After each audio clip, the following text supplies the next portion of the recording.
Ako po si Arnold Divina at ito ang ka-ATD, Action Divina, Tatak Divina. Magandang araw po sa inyong lahat.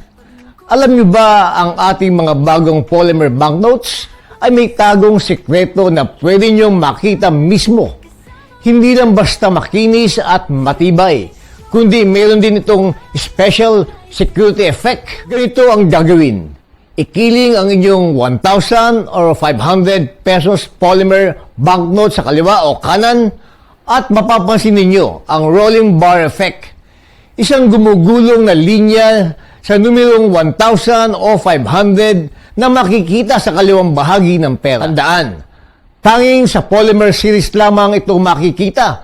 Wala sa mga lumang papel na banknotes. Bahagi ito ng First Philippine Polymer Banknote Series na inilunsad ng Bangko Sentral ng Pilipinas para mas tumagal ang ating pera 2.5 hanggang sa 5 beses na mas matibay kaysa papel, mas ligtas laban sa pamimeke at mas environment friendly dahil recyclable ang polymer material.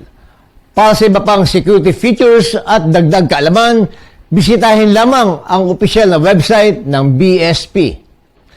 Kaya mga ka-ATD, sa susunod na hawak kayo ng 1,000 or 500 pesos polymer bill, ikiling nyo agad at hanapin ang rolling bar effect.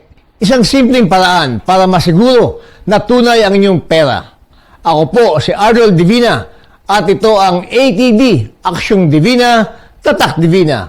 Magkita-kita tayo muli sa susunod na episode para sa dagdag kaalaman at serbisyo publiko na para sa lahat. Ako po si Doc Engineer Arnold Divina. At ako naman po si Aida Gonzalez and we are your hosts here on Tagumpay It's All Good. Dito sa channel ito, we bring you real stories, inspiring journeys, and good vibes na siguradong magpapalakas ng inyong umaga. Kaya naman, don't miss out. Follow and like us on Facebook. And don't forget to subscribe to our YouTube channel. Just search Tagumpay It's All Good.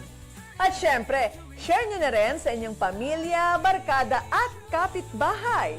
Let's spread good news, good vibes, and God's goodness. Dahil sa Tagumpay, it's all good!